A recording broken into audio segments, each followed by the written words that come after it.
The Costa del Sol, in the late 90s, projected an image of modernity and calm. However, behind the tourist facade, daily life followed its own codes. Rocío Wanninkhof Hornos was born on November 9, 1979, a young woman who, by the autumn of 1999, was only 19 years old, living a life marked by the simplicity of a teenager her age. On October 9, 1999, Rocío visited her boyfriend's home, Antonio José Jurado, in La Cala de Mijas. It was a normal afternoon.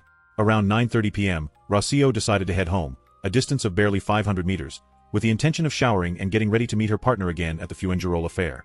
But Rocío never crossed the threshold of her home. This is where the first major crack in the investigation begins.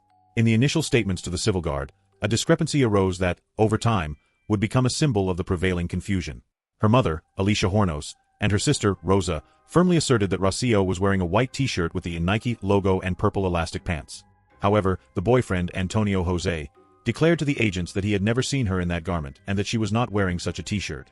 A man claimed to have seen her on the way home, but the police, in a display of negligence that would mark the start of the case, did not even ask him about the clothing the young woman was wearing at the time. The next morning, unease took hold of Alicia Hornos upon noticing her daughter's absence. She sent her other daughter, Rosa, to Antonio José's house to ask about her. The response Rosa brought back was initially reassuring. The boyfriend, who had fallen asleep and did not go to the fair, told her that they had seen Rocío at the fairgrounds, suggesting that perhaps she had stayed to sleep at a friend's house. But the tragedy was forged in apathy. No one checked if her friends had actually seen her or if such a possibility existed. The anguish, having no news, led Alicia Hornos to take a walk with her partner, Juan Cirillo, to try to clear her head.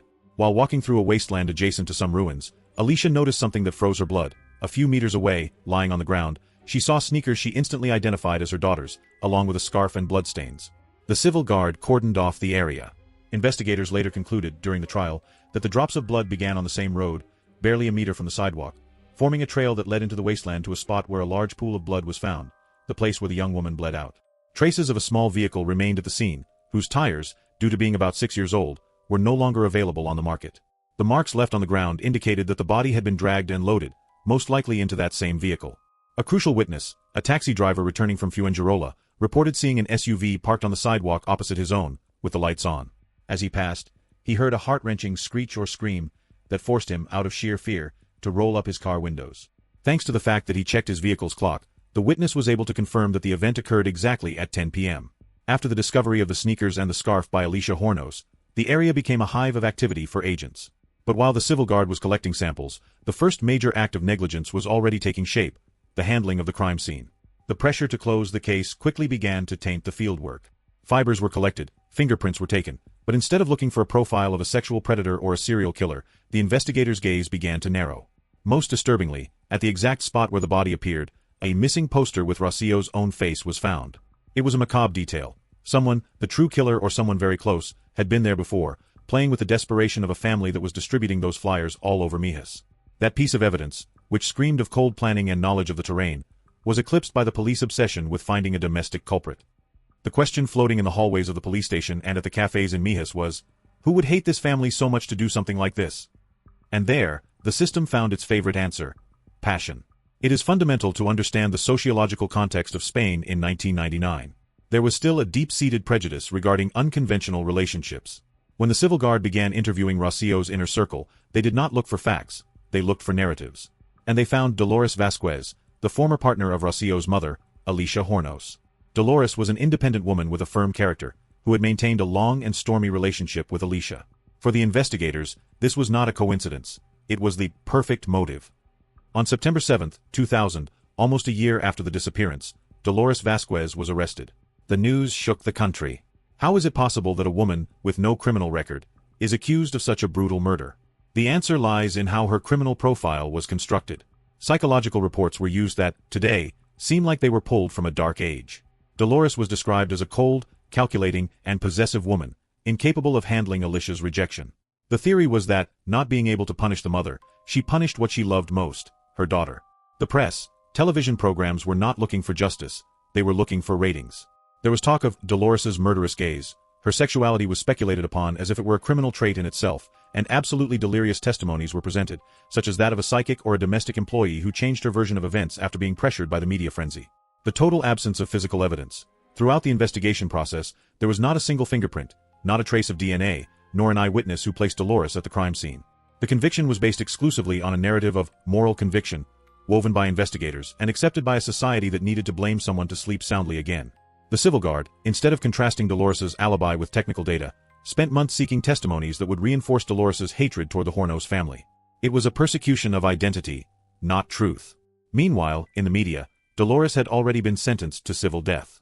Parts of the summary were leaked, personal photos were published, and every aspect of her life was demonized. The feeling on the street was one of relief. They have caught the culprit. But while the handcuffs were closing around the wrists of an innocent woman, a few kilometers away, the true evil remained at liberty, observing how the system, in its arrogance, paved the way for its next victim. If the arrest of Dolores Vázquez in September 2000 was the first shockwave, the subsequent judicial process was confirmation that Spain was witnessing a spectacle that had little to do with justice. To understand the magnitude of the disaster, we must look at how the civil guard and the prosecutor's office were weaving the case. They had no evidence, so they manufactured a narrative. How do you convince a jury that a woman, with no criminal record, is capable of such an atrocious crime? By appealing to the base instincts and prejudices of the era. The figure of the civil guard's psychological report was introduced into the summary. A document that, read today, is chilling. It was claimed, without a shred of scientific rigor, that women with masculine features and repressed homosexuals had a predisposition to violence. It was a direct attack on Dolores's identity. She was described as a jealous woman, who could not stand that her ex-partner, Alicia Hornos, had rebuilt her life with men. The narrative was simple and, unfortunately, effective. Dolores could not have Alicia, so she punished her daughter. The 2001 trial was the point where justice turned into a circus. Let's get into the details, because details are what matter. The prosecution relied on testimonies of questionable quality. A domestic employee of Dolores, who initially gave no incriminating clues, was subjected to such police pressure that, weeks later, she changed her version to claim that Dolores had left the house that night. Was there proof of that movement? None. Only her word, forced by the suffocating environment of the instruction. The investigation reached levels of absurdity by considering testimonies from people who claimed to have seen or felt things on an extrasensory plane. How did the magistrates allow this to carry weight? Because the climate of hatred was unbearable. Imagine being on that jury. You have spent months seeing Dolores on the front pages of newspapers, being called a monster on the news. Society demanded a culprit. If the jury acquitted Dolores, what would they tell the Wanninkhof family? What would the people of Mijas say? The jury did not judge facts. They judged the social need for a culprit. The conviction. 15 years and 1 day. When the verdict was read, the courtroom erupted in applause. It was a dark moment. Justice had not found a murderer. It had found a scapegoat that fit the collective prejudice. Meanwhile, a detail that no one wanted to see. At the crime scene, fibers from a jacket were found. An analysis was done. It turned out they did not match any of Dolores's garments. What did the system do? Ignore it. They archived it under the heading, Inconclusive Evidence. If evidence doesn't fit your narrative, the best way to keep it from getting in the way is to forget it in a drawer. It was a systemic error. While the television press, with programs that arrogated to themselves the right to judge above the courts, dissected Dolores's gaze and gestures, searching in her inexpressiveness for proof of murderous coldness, the investigators let the fibers of a jacket that did not match any of her garments rot in a drawer. It was the victory of the aesthetic of the suspect over scientific evidence. After the conviction, Dolores Vázquez went to prison. But the story didn't stop there. Barely months after she was behind bars, the Costa del Sol experienced another episode of fear. A disappearance, a silence, a tragedy that struck a nearby geographic area again. What the police did not know, or refused to know, is that Dolores Vázquez was the lightning rod protecting the true predator. Every day Dolores spent in prison was a day of license for whoever really had taken Rocío's life. The system had failed on 3 levels. Police level. Confirmation bias. They only investigated what confirmed their initial theory. Media level. Lynching without the presumption of innocence. A judicial level. Inability to see that a popular jury should not decide on a case without solid physical evidence. The sentence did not just destroy Dolores Vázquez's life, it left a dangerous precedent. We had seen how justice, instead of being a process of searching for the truth, became a tool for validating social prejudices. For more than 500 days, Dolores was deprived of liberty, bearing the stigma of being the monster of Mijas, while the true author of this horror, a shadow that still had no face for us, walked with impunity through the same streets. The most painful part, and what is often omitted in chronicles, is the epilogue of this nightmare. Even after her innocence was proven, the system turned its back on her. Dolores did not just have to face social lynching, the loss of her job, and the destruction of her reputation. She also had to fight against administrative emptiness. Due to that judicial error, Dolores was 2 years and 2 months short of being able to collect her pension. And what is even more outrageous, she never received real financial compensation for the time stolen in a cell. The official recognition that arrived decades later, in 2026, with a medal for the promotion of equality values by the government of Spain, is, in essence, an act of necessary justice, but an act that arrives late. As Dolores herself said at the time, "I expect an apology from the press and the people on the street who today can understand that I was and am innocent." Because the damage was not just the time lost in a cell. It was the public lynching, the loss of her name, and the ostracism to which a society subjected her that preferred an easy culprit over a difficult investigation. But if the Wanninkhof case teaches us anything, it is that errors do not remain forgotten in archives. Police negligence, the lack of forensic rigor, and the media noise created the perfect breeding ground for the predator not only to commit a crime, but to feel untouchable. The story of Rocío did not end with a firm sentence. It remained in suspense. While Dolores tried to reconstruct the pieces of a life that was taken from her, in the Costa del Sol the air remained heavy. It was not just Rocío's shadow that was asking for justice. It was the trail of a predator who, feeling invisible, had already begun to stalk its next victim. As we have already mentioned, the horror did not end in Mijas.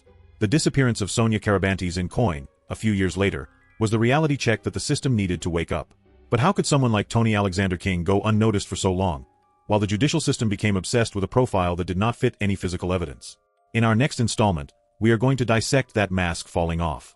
We will analyze how DNA, that proof that science offered us but which the investigation preferred to ignore for years, ended up collapsing the lie.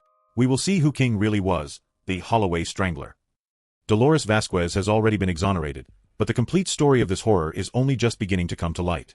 If you want to know how science finally disarmed the system and what really happened with the killer's impunity, subscribe and hit the notification bell. In the next file, we will connect the dots that no one else dares to connect. Justice, even if it is years later, is about to begin. See you in the next video.